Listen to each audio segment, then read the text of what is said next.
Class 9 Hindi गोधुली Tolstoy के घर में पाठ 7 से आज आप लोग भी संपूर्ण प्रश्नों का उत्तर लेकर उपस्थित हैं, जो आपको किताबी भाषा से अलग मिलने वाला है। तो इसका आप लोग ज़रूर याद कर लीजिएगा। अच्छा लगे तो अपने दोस्तों को भी ज़रूर शेयर कर दीजिएगा। चलिए शुरू करते हैं हम अपना वीडियो। तो देखिए, पहला प्रश्न आप लोग के बीच है, टॉल्स्टॉय ने अपनी अमर कृतियों की रचना कहाँ की थी? उत्तर, यास्नाया पोलनाया में टॉल्स्टॉय ने अपनी अमर कृतियों की रचना की थी। दूसरा प्रश्न है, यास्नाया पोलनाया के लिए जाते हुए लेखक के मन में कैसा भय समा रहा था और क्यों? उत्तर, यास्नाया पोलनाया जाते समय लेखक के मन में यह भय लग रहा था कि जहाँ विश्व साहित्य की अमर कृतियाँ लिखी गई थी, जहाँ आने का चरित्र कागज पर उतरा था, जहाँ युद्ध और शांति के कितने ही सजीव चित्र रचे गए थे, प्रसन्नता के साथ साथ एक प्रकार का भय भी उत्पन्न हो रहा था कि कैसे मैं वह सब अपनी आँखों से देख सकूँगा, कैसे उस वातावरण के साथ अपने आप को समन्वय कर पाऊँगा। इसलिए लेखक को मन में भय समा रहा था। यूरा कौन था? लेखक की यात्रा के दरमियान उसकी भूमिका पर प्रकाश डाले।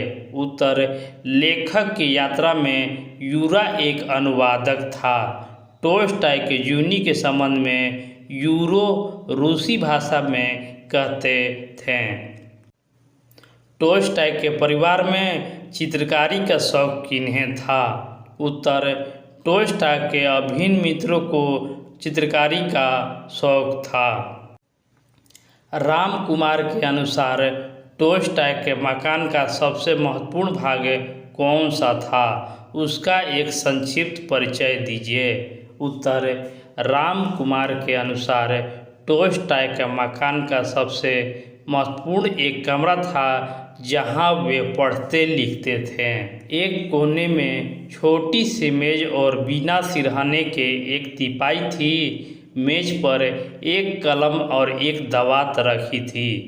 इस तिपाई पर बैठकर उन्होंने अपने जीवन का कितना बड़ा भाग बिताया होगा। यही बैठकर उन्होंने आना करीबीना और युद्ध और शांति की रचना की होगी। टॉल्स्टॉय रूसी के अलावा और कौन विषय पढ़ लेते थे? उत्तर, टॉल्स्टॉय रूसी के अलावा जर्मन, फ्रांसीसी और अंग्रेजी भी पढ़ लेते थे। टॉल्स्टॉय ने अंतिम बार जब घर छोड़ा तो उनके साथ और कौन गया था? उत्तर, टॉल्स्टॉय ने जब अंतिम बार घर छोड़ा था तो उनके साथ केवल एक डॉक्टर ही साथ गया था।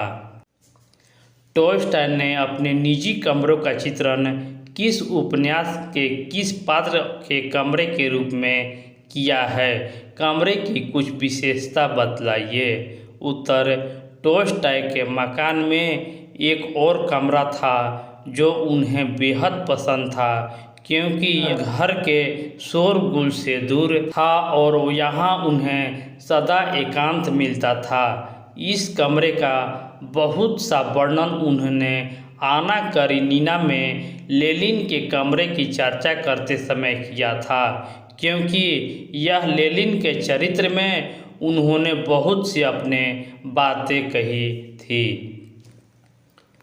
टॉल्स्टॉय ने अपनी समाधि के विषय में क्या कहा था? उत्तर, टॉल्स्टॉय ने अपनी मृत्यु से पूर्व अपनी समाधि के विषय में विस्तार से आदेश दिया था कि जैसे निर्धन से निर्धन व्यक्ति की समाधि होती है, वैसे ही उनकी भी समाधि बने और उनकी मृत्यु पर किसी भी व्यक्ति का भाषण न हो।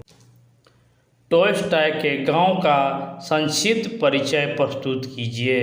उत्तर, लगभग 100-150 घरों का एक छोटे से गांव के सिरे पर टोल्स्टॉय का घर है, जिसके चारों ओर दूर दूर तक फैले हुए बाग बगीचे हैं। पास ही एक तालाब है, जिसके चारों ओर दूर दूर तक फैले हुए बाग बगीचे हैं।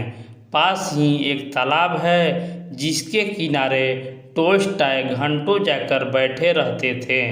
आजकल इस मकान को सरकार ने म्यूजियम बना दिया है, जिसमें टोल्स्टॉय का सब सामान तरबीतरबाज सजा हुआ है। लेखक ने अपनी इस यात्रा को तीर्थ यात्रा क्यों कहा है? देखिए, ये बहुत ही इम्पोर्टेंट है।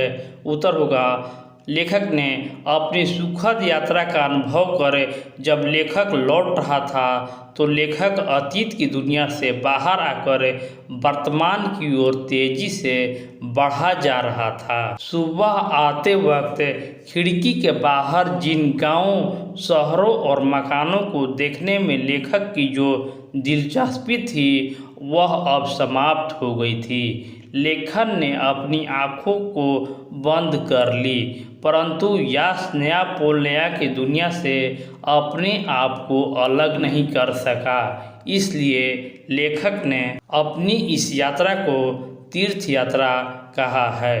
तो इस वीडियो को आप लोग इसी तरह लाइक, शेयर और चैनल को सब्सक्राइब करते रहें। धन्यवाद। मिलते हैं नेक्स्ट वीडियो में।